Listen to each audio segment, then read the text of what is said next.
Hi, welcome to Almost Cooperstown. I'm Mark. And this is Gordon, and we love talking about baseball. So we're heading into the final 10 or so games of the 2020 baseball season, and, perhaps to some people's surprise, looks like we're going to get through the entire thing.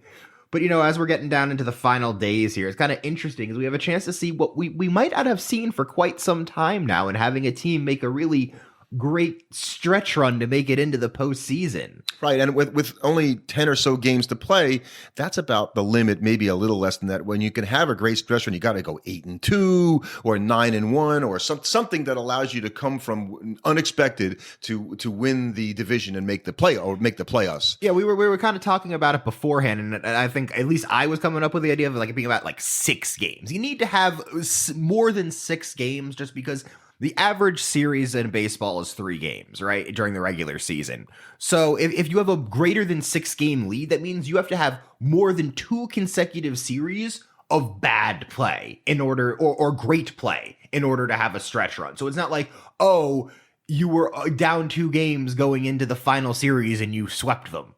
That's not a great stretch run. And a stretch run to me, and be interested in how you feel about this, really is more about winning not only your division and getting into the playoffs, but you've got to go to make it to and win the World Series. That's a stretch run that would be memorable in your team's history. I think for it to be in the echelons of the greatest stretch runs, it needs to lead to something more than just making the playoffs. I think you got to go all the way. I think there could still be a great stretch run that wasn't necessarily, because it's that's the thing. The stretch run in and of itself has nothing to do with what you do in the playoffs. So if you came back, if you were 25 games out in mid-July and you somehow made that up, that's still a great stretch run, even if you get swept out of the first round of the playoffs. I don't think it, but it won't have. I think the historic ones are both. Are both. Agreed. Historic ones are both. So we're going to go through some different ones that in history are quite memorable.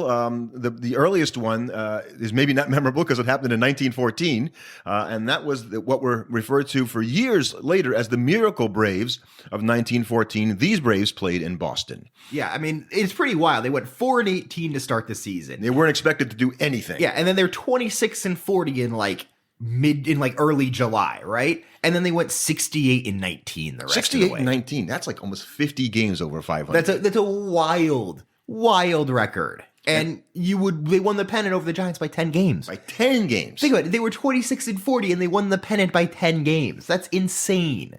So what the Braves did is they made it to the World Series. And when they got to the World Series, they faced a very powerful A's team managed by Connie Mack. The A's had won 3 of the prior 4 World Series in 1910, 1911, and 1913. And the Braves went in and they beat the A's. They didn't just beat them, they swept them. That was the first sweep in World Series history. So I think that's a big... that certainly in terms of a stretch run, just because you have every aspect of it. You had excellence over an incredible period of time. And how does something like that happen? How does a team just oh, wait, we actually are good? Yeah, we talked about our Silver Sluggers episode where we had the New York Knights in the fictional, Robert Redford movie, The Natural. And the New York Knights came from way behind and they were making a stretch run to make the playoffs. And so that was sort of the whole thing was, the writing about it. And the 1914 Braves, I'm sure, because it was only newspapers at the time, had that same kind of energy and the writing, in the papers about, this amazing comeback. And actually in that World Series, the Red Sox allowed the Braves to play in Fenway Park, which had only opened in 1912, and they played 2 of the World Series games in the brand new Fenway Stadium. In the somewhat new, because where the Braves played was not so nice. But then we had to wait quite a while before we saw another really, in terms of historic stretch run. And how historic, it would end up being, because the 1948 Indians, of who you are speaking, haven't won a World Series since. So those 48 Indians went 19-5 down the stretch. That's a stretch run. Yeah, that's a stretch run. And so they earned, now the impressive thing is that didn't even get them necessarily into the World Series. They had to play a 1-game playoff against Boston and win the pennant, right. Which they did. And then they went on to win the World Series against the Boston Braves. So they just really took out the entire city of Boston in that postseason. And Boston hadn't been in the World Series, the Braves, since 1914. So that's interesting. So it's kind of interesting that you would have those two teams linked by those stretch runs. And we've talked about the 1920 Indians and that weird season with Ray Chapman getting killed. Where the guy got They killed. won the World Series and hadn't been back to the World Series since 1920 and hadn't won it since 1920. That's really interesting. Yeah, Just have all of those kind of different storylines converging again in the 48 World Series. A few years later, 6 years later in 1954, the Indians would win 111 games, but they did not have a great stretch run, and they didn't even win the World Series. That was the Willie Mays famous catch, and the Giants won that 54 World Series. Well, speaking of the Giants, they are actually owners of the next great stretch run, and obviously one of the more famous ones of all time. In 1951, because of Bobby Thompson's home run in Game 3, that sent them to the World Series. So, I mean, it's pretty cool, though, when you think about it, because here's this team. They were down 13 games on August 11th. Well, and not just down, they were down to the hated rival Brooklyn Dodgers. Which is...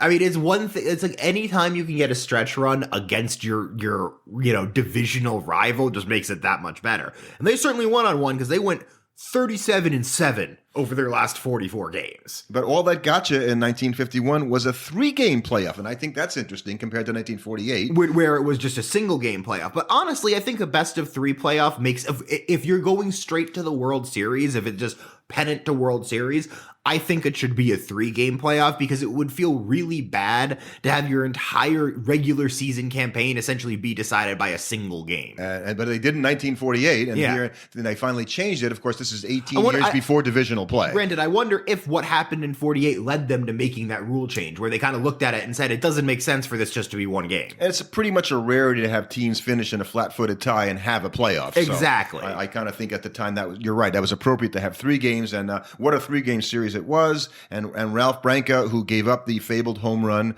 to Bobby Thompson in that series, he and Bobby traveled around together for years after that happened. And Branca, every time he talks about that, he gives up the damn home run. I felt so bad for the guy that he had to be the guy. Yeah, I'm the guy that threw the gopher ball. And for years after that, they talked about the fact that the Giants were getting the signs. This was going back into 1951 from center field. Yeah. And then Thompson knew what was coming. So that hit it. But that was epic, and beating the Dodgers, probably the sweetest thing of all. And Rush Hodges' call, the Giants win the pennant, obviously one of the most famous of all time. All time. So the one that I heard about, and I didn't see it because I was a little kid when it happened, and the manager of the Phillies in 1964 who lost to the streaking Cardinals, Gene Mauch, probably carried that around his head for the rest of his career, that they blew a 6.5 game lead with 13 games at the Cardinals, however, really had a stretch run of their own. But I think that kind of ties into it, in that it's almost impossible to have a stretch run without having a collapse on the other side. Like, it can't happen maybe sometimes it can, but a lot of the time it's like if one team was playing really well where you would need a stretch run to catch up to them, you kind of need them to start playing not so well so you actually have a chance to catch up to them. It's got to come at some team's expense, right? Yeah. It's very hard for you to just surge past another team if they're still playing well. So, late in the season, the Cardinals sweep the Phillies. Okay, so coming from behind, sweeping your Phillies in an 8-game winning streak, that is, really something special, but it just didn't end there. That stretch run continued. Well, yeah, then they were able to go and beat the Yankees in the World Series. That's the key. Yeah. And I think that's what we said at the beginning of this, is that, you can have the stretch run, you make it to the playoffs. If you want to be a historic team, you got to go all the way. You want to be remembered, rather than just being a footnote of, oh yeah, they had a really, especially now with divisional play, I think that makes it even harder, because before, theoretically, you could have an incredible stretch run, and that got you into the World Series and a chance to play for the title. And if you had an amazing stretch run and then lost to a really good team in the World Series, I don't think that's quite the same, detraction against you as it would be like, oh, you lost to the first round of the divisional playoffs. Well, and this is, again, the 64 Cardinals and this next team still, before divisional play takes place. So winning the pennant meant everything. Well, yeah, and it's just impressive that you'd have stretch runs like this in back-to-back years, because the next year after the 64 Cardinals,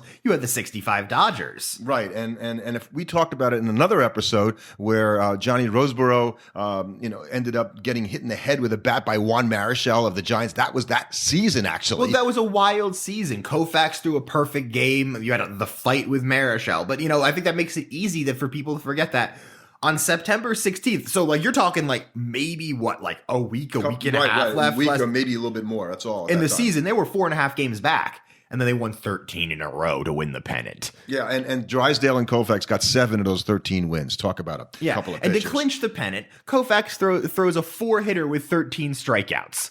Like, that's just, and that's why he's remembered and talked about in such a way, even though he actually did not play that many years. No, he retired shortly after this World Series, as a matter of fact. I think it might even be the next season. The Dodgers beat the Twins in the World Series, who were a somewhat new team, having just moved to Minnesota from Washington. And Koufax threw a 3-hit shutout with 10 Ks in Game 7 on 2 days rest.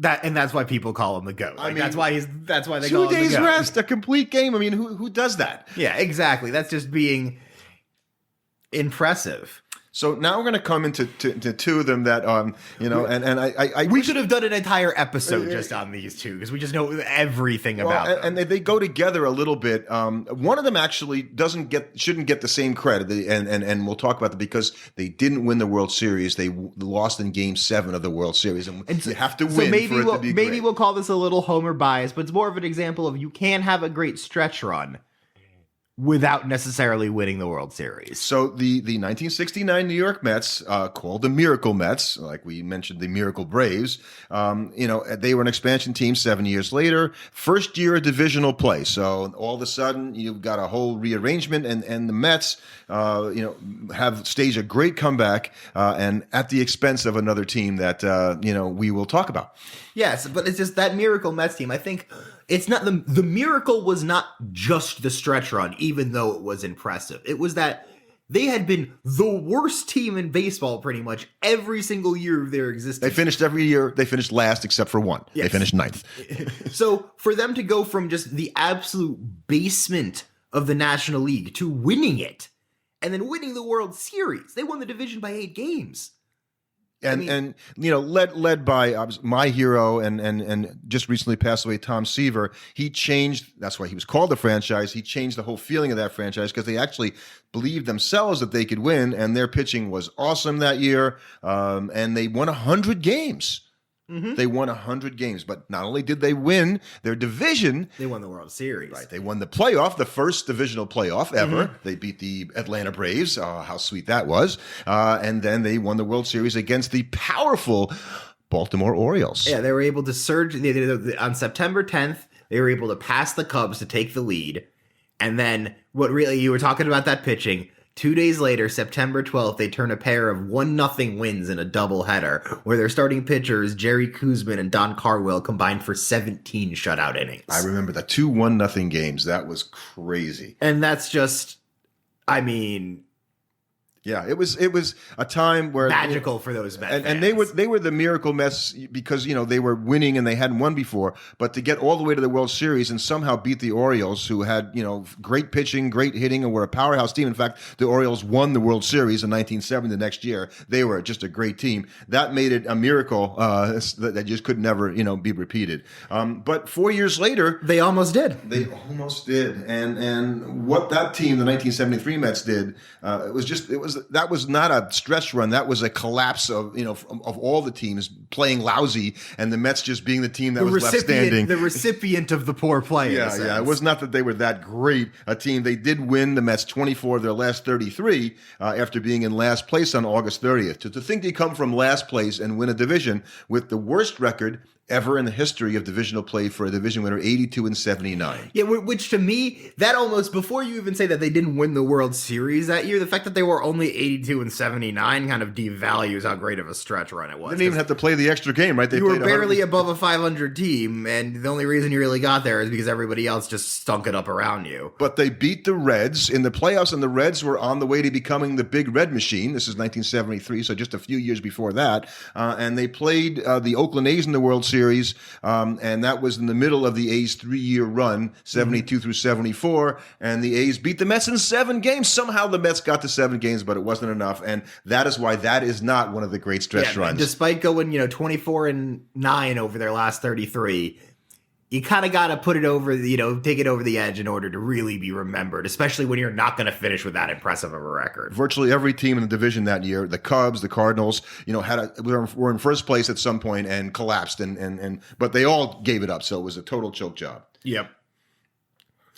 Then, we had a little bit of a break, another 5 years before we got another one in New York City again. Yeah, and this one was historic because the two teams, the Yankees and the Red Sox, had that storied history, and the Red Sox are still trying to erase in 1978 the curse of the Bambino, having not won a World Series since 1918. Unfortunately, this was not going to be the year for them because the Yankees in their final 73 games went 52-21, which is pretty good, while the Red Sox went 38-35. So that's not a collapse. It's not a collapse, but that was just the Yankees playing so incredibly well. And the backbreaker was a 4-game sweep in Boston. And the Yankees outscored them that series 42-9.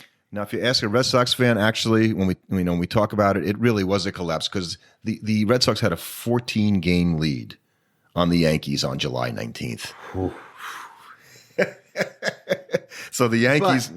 The thing is that's not the greatest regular season collapse of all time. So while the Red Sox don't have to, unfortunately, wear that crown, they did get to hang the crown, and we're going to talk about it later, of the greatest postseason collapse of all time on the Yankees. True. And I'm sure they will take that each time. But Bucky Dent, I think he's known as Bucky frickin' Dent in Boston still to this day. It's a bit more colorful, probably. Yeah.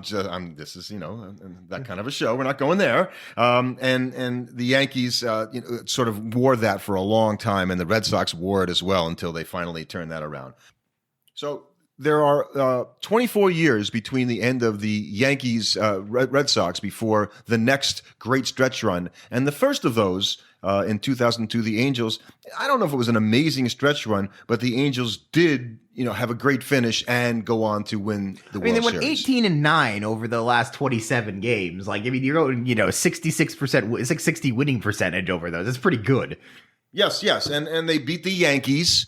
So in the playoffs, and then they beat the Twins in the championship series, and then they went to the Giants and beat them too. So they beat everybody. And that was the Rally Monkey Angels. That was Adam Kennedy's 3-run home run game. Didn't he have 3 homers? Yeah. And it was the probably most he had hit an entire season up until that point. The guy was not a home run hitter, and then he hits 3 in one game in the postseason. And the Angels hadn't been to the playoffs since 1986, and they haven't won the World Series since. And to my knowledge, they haven't really made the playoffs that I can think of. Poor Mike Trout. Yeah, you're just watching him languish away in that. Yeah, so the Angels and the Rally Monkey, had a great comeback to win the division, but the fact that they got all the way to the World Series makes that sort of special. That's what helps elevate it, because then what's interesting is now you have we had 24 years between the 78 the Yankees and then the 2002 Angels, but then following up the Angels the next year you have the Marlins. Right. And the Marlins had already won the World Series in 97. Yes, but that was not a stretch run, while still very impressive given their relative newness 4 as years a franchise. in the league. But then, 6 years later in 2003, here come the Marlins again. Yeah. And after they're 10 games under 500 in May. And then they somehow climb all the way back up and make the postseason by going 18-8 in September, managing to just get by the Phillies for the wild card spot.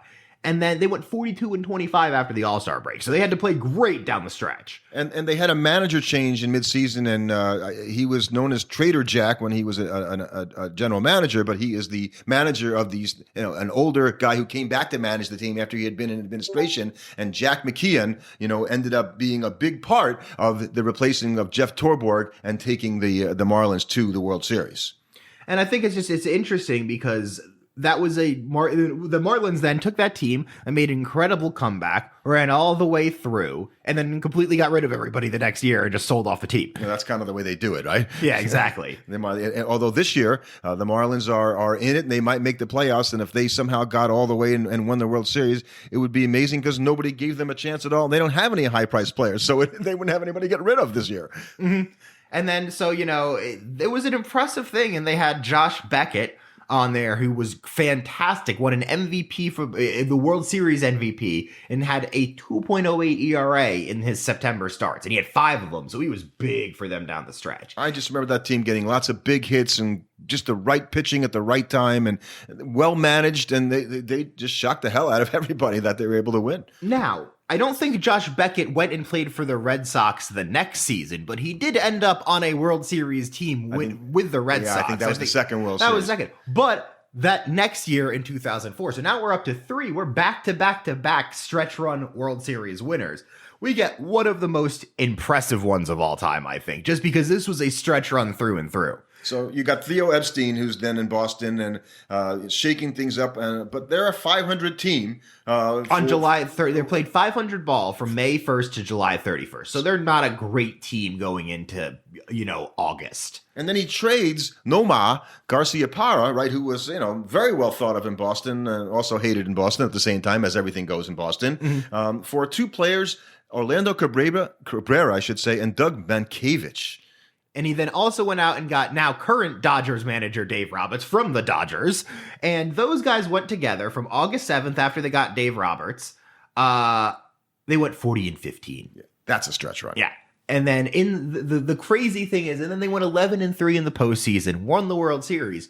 But those 3 losses might have been the first 3 games to the Yankees. Yeah. And then they break the Yankees' backs by winning 4 in a row, becoming the first team in postseason history to come back from a 3-0 deficit. So not only did they have the stretch run, they had like a mini stretch run inside the playoffs when you think about it. I remember being on a trip in New Orleans and watching the game on TV, and everybody was going crazy when the Red Sox won. And there were a lot of New Yorkers at this thing I was at, but it was such you were watching history. Yeah, you were watching. You kind of knew. Oh man, they're gonna do this, and I'm watching something special. But they still had to go and win the World Series, and the Red Sox were able to do that and erase the curse of the Bambino. Mm-hmm. So they kind of did it twice, right? They beat the Yankees, and then they win the World Series to do that. Now, I think this last one is interesting because I think they're borderline in terms of the length of the run. I mean, so now you have 4 consecutive years because the 05 White Sox also put together, I guess, what you could call a stretch run. And that they closed September with an 8-2 record, but they won their last 5 games going into the postseason, and that included they can clinch the AL Central with a win over Detroit, and then a 3-game sweep of the Indians that knocked them from the playoffs, which prevented Cleveland from having a stretch run of their own to make it in because they had cut a 15-game deficit to a game and a half when they went into that series against the White Sox. But the White Sox held on, going on a 19-3 run through the World Series to win the World Series in 05. And you think about it, and it's hard to believe it's only 15 years ago when you say that, the Cleveland at that point were still trying to win his first World Series in 1948, but that doesn't compare to the White Sox. The White Sox hadn't won a World Series since 1917 because they lost on purpose, some people said, the 1919 World Series to the Cincinnati Reds. And so they had that tremendously long streak of, 85 years or what is it, 87 years. Yeah, so you had a long time to wait if you were a White Sox fan. And I think this is probably one of the more borderline ones for me because it's hard to have a stretch run when you were in the lead. Like, you got... Yeah, and it's only like 8-2 and they won their last 5. Okay, so it's sort of like you didn't choke. Yeah, you didn't, but I think that's a part of it. There are so many examples of just unbelievable choke jobs in the major leagues, and how those come to be is always interesting. And I think that the weight of history, like if you're the White Sox and you're in 2005, you haven't won a World Series since 1917. And you've got to, yeah, right. Oh God, we can't blow this. We can't blow this. And I think by holding on, we don't want to turn to the Cubs. I think them being able to hold on through the regular season and stave off those charges is what then let them be really good in the playoffs and win that World Series. That holding on and completing that season, I think. I think if they had stumbled into the playoffs and only got through because the teams around them had fallen down, I don't think they win the World Series. But, the Indians that year had cut that 15-game deficit, down to 1.5 games. And the Indians had a pretty good run of themselves. But it wasn't enough. They were playing for history. It wasn't enough. But it wasn't enough. It was almost a great run. So tell me, what happens when a team goes on a run? right? And they're making a comeback, and you can kind of feel it in the clubhouse. What's that? What do you think that's like for them? For the team that's playing well? Yeah, the thing that's really like. I think it depends on the team. Some teams, it's just like you could just have your pitching staff, right? And you go out there, you go to the ballpark every day knowing they're not going to score. We all we have to do is get a run across and we're going to win this game. And no matter what, you're going to be in every game because they're just not going to get to hit against you. And then it also works the other way. You could go to the ballpark every day being like, it doesn't matter what our pitcher does today. We could hit anybody. We're hitting everybody. And that offense is just crazy. It's a matter of time. We're going to, and even if that belief going into every game, you're not going to mentally quit games at points. You're not going to, and that's how it happens when you're in the collapse. When you're in the collapse, you have that game where you go down 3-0 early on. And when you're streaking, you go into the playoffs, you're like, we got this. We're going to win this game. We're going to keep scoring. We're not done yet. But when you're in that midst of that collapse, you're just like, here it goes again. And depending on who you're playing, right? If it's late in the season, your opponents may be out of it, totally out of it. And so they have the chance to play spoiler. And teams will be motivated by that, especially if there's a rival. So in those spoiler type games, now, it's not the kind of thing where the team consciously goes into the game thinking, oh, we're going to be the spoiler. It doesn't really work like that. I think in my mind more, it's just like, you wake up a team that's been asleep because they're not in the postseason race. They're thinking about going and playing golf as soon as the season's done. But they're there at the ballpark that day. And then they get up on you. And they're thinking, well, now we can ruin these guys' day by winning this game. Yes. And that's how it happens. I think the Dodgers and the Giants seem to play end of season series against each other quite frequently for that very reason, that it creates that kind of extra drama if in fact something's at stake and one of the two teams can affect the other two teams' chances. And now the flip side of that game is you also have those series where like the Dodgers are trying to make the postseason and the Giants are way out of it, let's say. And you might have a series where the Dodgers just get up on them early each game in the series, and their pitchers look good. And the Giants could just go in the tank for those 3 games because they're like, oh, you know what? We're already losing. Why are we going to kill ourselves trying to win a meaningless game here? Yeah, but the stretch runs normally include some wins against your rival. Because it's stretch runs. It's very helpful to get big wins against your rivals now that you're in divisional play. Because and the rival may not be in it though. But it's going to be value because you're somebody you're directly competing against for that. So, we talk about that there's stretch runs and teams that make it, and a lot of times that comes at the expense. And we're going to talk about what are some of the great... Who are the victims of some of these stretch runs? Because a lot of times, like they always say, behind every great man, there's a great woman. Behind every great stretch run, a lot of times there's a great collapse. And by the way, you can choke to lose a division crown, you can choke to lose a playoff series, but mainly if you don't make the playoffs a lot of times, that's the choke. It's hard to have. You can't have. That's a choke. A collapse is different. A collapse, I think you almost have to not make the playoffs. I don't see how you have a collapse and make the playoffs. That doesn't make sense. I kind of look at them interchangeably for the most part. You didn't make it. It didn't work out, and you're going home when you thought you weren't. And there are some pretty epic collapses in the history. Some of which have to do with the teams that we have already described. I don't like thinking about those years. Those were painful years. We're going to get to it though. We're going to talk about it. Thanks for listening. Subscribe to our podcast on your favorite platform. And you can follow us on Twitter at AlmostCoop.